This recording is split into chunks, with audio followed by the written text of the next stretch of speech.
नमस्कार, मैं आकाश यादव। एक अपडेट मुझे एसबीआई क्लरिकल के एग्जाम के बारे में देना था। इनफैक्ट पिछले कुछ दिनों से जब से आईबीपीएस क्लर्क, आईबीपीएस पीओ, ग्रामीण बैंक पीओ, ग्रामीण बैंक असिस्टेंट सबके प्री के रिजल्ट आए और जिन स्टूडेंट के समहाउ प्री के रिजल्ट्स में रिजल्ट नहीं आया है उन स्टूडेंट की डिमांड थी कि sir what about the status of SBI clerk. SBI clerk के पहले स्टेटस बाकी सबने भी, इनफैक्ट मैंने भी कुछ दिए थे, बट उसमें कुछ ना कुछ चेंजेस होते रहे। तो एक नया अपडेट एसबीआई क्लरिकल के नोटिफिकेशन के बारे में है, जो शायद मुझे ऐसा लगता है कि एक अच्छी न्यूज़ आप सबके लिए। एसबीआई क्लरिकल का नोटिफिकेशन अब तुरंत आने वाले कुछ दिनों में, इनफैक्ट बिफोर दिवाली आप एक्सपेक्ट कर सकते हो, जिसकी प्री एग्जामिनेशन 5 जनवरी को एक्सपेक्टेड है और मेंस एग्जामिनेशन 18 फेब को एक्सपेक्टेड है। सो मुझे ऐसा लगता है कि दिवाली से पहले अगर आप सबकी प्लानिंग होगी कि जल्दी से कहीं पे या घर पे जाते हैं या दिवाली के लिए 7 दिन 14 दिन की छुट्टी लेते हैं, उन सब स्टूडेंट के लिए मुझे ऐसा लगता है कि एक अच्छा न्यूज़ है ये वाला। सो बेटर आप जहाँ पे रह कर पढ़ाई करते हैं वहीं पे पढ़ाई कीजिए। रीज़न, अगर आप एक हफ्ता अपने गांव जाने की सोचते हैं तो वहाँ पे आने के बाद में रिदम में आने के लिए आपको फिर से एक बार 2 हफ्ते एक्स्ट्रा लगेंगे। इनफैक्ट दिवाली होने के तुरंत बाद आपको आरबीआई असिस्टेंट की एग्जामिनेशन भी देनी है। आरबीआई असिस्टेंट के एग्जाम के बाद में आपको अपकमिंग की बाकी एग्जाम है। एसबीआई पीओ प्री दिवाली के पहले हो जाएगी। So number of examination lineup में काफ़ी ज़्यादा है।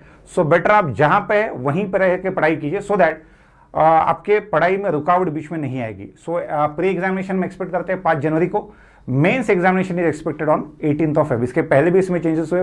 रही बात वैकेंसीज की, वैकेंसीज जनरली 7-8 हज़ार के आसपास आती थी, but last year number of vacancies कम होकर 5-5.5 हज़ार के आसपास हुई थी। बट उसमें waiting list 1, waiting list 2, waiting list 3 की वजह से टोटल नंबर ऑफ स्टूडेंट जो है वैकेंसीज से कम 1.2 इंटू 1.3, मतलब 20 से 30% ज़्यादा बच्चों को चांस मिलता है बिकॉज ऑफ वेटिंग लिस्ट। सो यहाँ पे इस साल मुझे फिर से ऐसा लगता है कि लास्ट ईयर जो टोटल नंबर ऑफ वैकेंसीज कम हुई थी, इस बार टोटल नंबर ऑफ वैकेंसीज 7.5 से 8 हज़ार रहने के चांसेस है।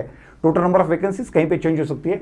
रही बात कट ऑफ डेट की, सो अगर नोटिफिकेशन नवंबर में आता है तो कट ऑफ डेट नवंबर की ही आइदर फर्स्ट डेट और last date of receipt of application, दोनों में से एक हो सकता है। मैक्सिमम चांसेस है कि 1 नवंबर हो सकता है। सो 1 नवंबर के एज ऑन आपको आपका age for general category 28, for OBC category 31 and for SC ST 33 के अंदर आपका एज होना चाहिए, सो दैट आप इस एग्जाम को एलिजिबल हो। This are all again be it a pre exam date, be it a mains exam date, cut off date, then vacancies, ये सभी जानकारी टेंटेटिव है। इसके पहले भी इसमें चेंजेस हुए हैं, आगे भी चेंजेस हो सकते हैं, बट अभी तक का ये सबसे बड़ा अपडेट है।